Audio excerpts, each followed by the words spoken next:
Imagine three lifelong friends living in the exact same neighborhood, making the same money, and starting at the exact same baseline. The first friend decides to make a few tiny, almost invisible changes. He starts reading just 10 pages of a good book a day. He cuts a mere 125 calories from his diet, basically trading a can of soda for a bottle of seltzer. And he walks an extra 1,000 steps. It's nothing heroic. Honestly, it looks like a rounding error. The second friend does absolutely nothing different. He plods along, content but casually complaining that his life never changes.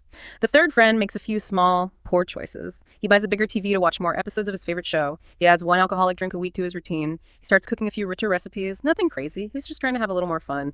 5 months go by. You chart their weight, their health, their bank accounts, and their happiness. The difference between them, 0. 10 months go by. Still, absolutely nothing noticeable. If you were looking at them from the outside, you'd say the first friend was wasting his time sacrificing, and the third friend was getting away with his vices scot-free. Because in the moment, small decisions don't feel significant.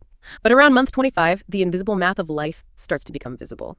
And by month 31, the graph goes completely vertical. Suddenly, the first friend has effortlessly lost 33 pounds, earned a massive promotion at work, and his marriage is thriving. The third friend, he's gained 33 pounds, he's miserable at his job, and his marriage is on the rocks. The second friend is exactly where he was 2.5 years ago, only a little more bitter about it. From the outside, it looks like a quantum leap. It looks like an overnight success and an overnight disaster. But in reality, it was just the slow, silent, unstoppable power of the compound effect. You are listening to Deep Cuts and Deep Thinking. We are so incredibly thrilled to welcome you to this deep dive. Today we're taking on a concept that, most of us think we understand intellectually, but very few of us actually apply in the real world. Right. And our mission for this deep dive is unpacking Darren Hardy's book, The Compound Effect, to really uncover the invisible math of our daily choices. Exactly. We're looking at the fundamental mechanics of human behavior and how these tiny actions just aggregate over time. Yeah, that silent background radiation of decision-making that we just talked about in the story of the three friends. Because the goal here is to learn how you can deliberately hijack this natural law, to create extraordinary success in today's world. And that story of the three friends, it perfectly illustrates the core illusion we all fall into. And it's actually rooted really deeply in our evolutionary biology. Oh, really? How so? Well, human beings are wired for immediate feedback. Right. Like, if our ancestors ate a poisonous berry, they got sick immediately. And if they hunted successfully, they ate immediately. We evolved to completely trust our immediate sensory input. I see where this is going, right? Right. So when you cut 125 calories and, you don't see results on the scale the very next morning, your brain just flags the effort as a failure. Because it expects that immediate payoff. Exactly. It's a psychological trap that's known as exponential growth bias. Our brains simply cannot naturally visualize compounding curves. We think linearly. But the most powerful forces in life operate exponentially. Precisely. You essentially have to intellectually override your own intuition if you want to understand the mathematics of patience. Man, that evolutionary mismatch makes total sense. We're like navigating a modern exponential world using hunter-gatherer hardware. That's a great way to put it. And I know most of us are pretty familiar with the concept of compound interest when it comes to finance, but we rarely apply that same mathematical lens to our daily habits, or our relationships, or our skill sets. We really don't. And Darren Hardy uses this brilliant thought experiment in the book to forcefully break that linear thinking. He calls it the magic penny. Okay, lead on me. So imagine you are offered a choice. You can either have $3 million in cold hard cash placed in your hands right now, or you can have a single penny that doubles in value every single day for 31 days. I mean, $3 million today is a guaranteed life-altering fortune. The psychological pull to just take the cash is incredibly strong. Oh, absolutely. Even if someone intellectually knows it's a trick question, the emotional weight of $3 million right now is just really hard to refuse. Right, and most people would take the cash simply because our intuition screams at us to secure the immediate visible reward. Look at the actual mathematical reality of the compounding penny. After a week, your penny has only grown to 64 cents. Not exactly life-changing? No, not at all. Fast forward to day 29. You've been waiting an entire month, and the penny is still only worth about $2.7 million. Wow, so with just 2 days left in the experiment, the person who took the $3 million up front is actually still winning the race. They are, but then the curve goes completely vertical. By day 30, your penny doubles to over $5.3 million. That's a massive jump. And on the 31st day, it explodes to over $10,737,000. So what does this all mean? Well, it highlights a profound truth about human endeavor. The most life-altering shifts happen at the very end of a long, quiet period of consistency. Right. The results are heavily backloaded, but this also forces a rather, uncomfortable realization. Which is? If we accept that our current situation, whether it's our health, our career, or our bank account, is just the compounded result of thousands of tiny previous choices, then we can no longer blame our present circumstances on external factors. And that is the crux of the entire philosophy right there. Harnessing this math requires a radical shift in your locus of control. Darren Hardy emphasizes that you must take 100% responsibility for your life. 100%. Yes. He actually illustrates this with a story from a relationship seminar he attended. The speaker asked the audience what percentage of shared responsibility they had in making a relationship work. I'd probably say 50-50. Right. Most people naturally assume it is a 50-50 split. Yeah. You meet your partner halfway. But the speaker corrected the room. He said making a relationship work is 100% on you. Wait, really? 100%? Yeah, you have to give 100% with zero expectation of receiving anything in return. Because only when you take complete unilateral ownership do you actually have the power to control the outcome. That's intense. It is. And Hardy takes this even further by completely dismantling the concept of luck. He actually provides a literal formula for it. A formula for luck. Yeah. Preparation plus attitude plus opportunity plus action equals luck. Okay, let's unpack this. If we take 100% responsibility, aren't we ignoring systemic barriers or plain bad luck? It sounds a bit like we're blaming the driver for a meteor hitting their car. What's fascinating here is how often that specific critique arises. And, it is a valid concern if you misunderstand the premise. Oh, so? Well, if we connect this to the bigger picture, taking 100% responsibility is not about taking the blame for a meteor strike, nor is it denying that systemic inequalities exist. You absolutely control whether you are paying attention to the road, whether you had emergency supplies in the trunk, and most importantly, how you respond after the impact.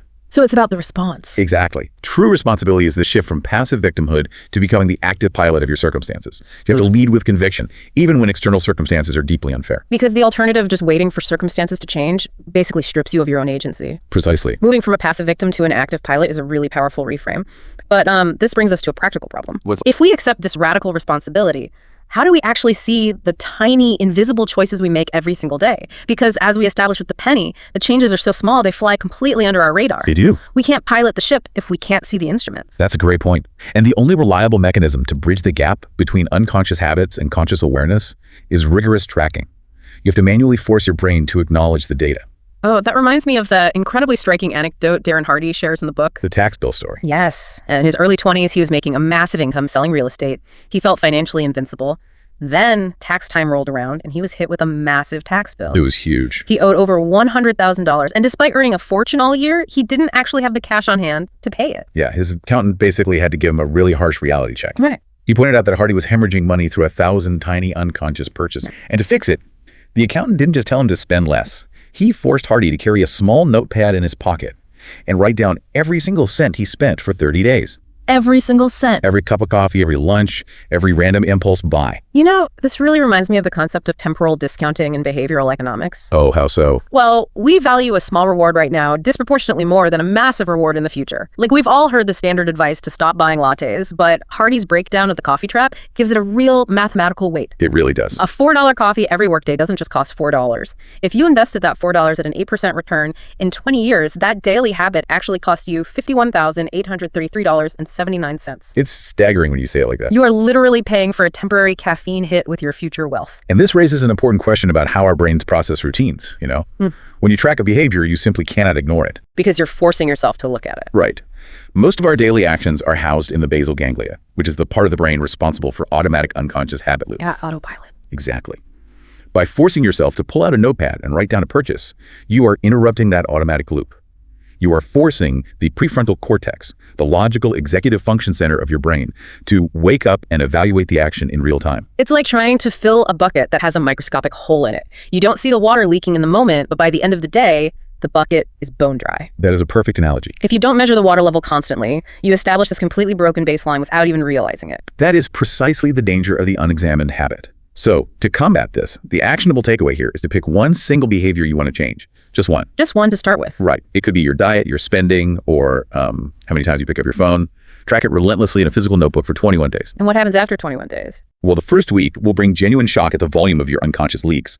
The second and third weeks will bring the positive surprise of actually taking control. 21 days makes perfect sense from a neuroplasticity standpoint. It takes roughly that amount of time to begin carving a new neural pathway. Exactly. Here's where it gets really interesting. Tracking gives you that initial awareness, and that cognitive interruption helps you start making better choices. Yes. But let's be honest about human nature. Overriding your basal ganglia and using your prefrontal cortex all day is exhausting. Oh, it's draining. Starting a new habit requires a massive amount of cognitive load. How do we keep going without burning out and reverting to our old ways? You have to summon what Darren Hardy calls big momentum. Momentum is the ultimate force multiplier, but it demands an initial sacrifice of energy. Right. In the book, there is this vivid analogy of a hand pump water well. If you have ever used an old-fashioned hand pump, you know the physical reality of it. It's a workout. It is. When you first grab the lever and pump as hard as you can, absolutely nothing comes out. You are sweating, your muscles are burning, and there is zero visible reward for your effort. Which is exactly the phase where most people abandon their new budget, or they quit the gym, or drop their diet. Exactly. The activation energy required is so high, and the feedback is totally non-existent. They quit because they're only looking at the spout. But underneath the surface, that intense pumping is creating a vacuum, slowly pulling the water up the pipe. So it is working, you just can't see it yet. Right, and if you persist through that invisible phase, eventually, a steady stream of water breaks the surface and flows out. Once the water is flowing, the physics change entirely. How so? It takes very little effort to keep it going, just a gentle, consistent push on the lever.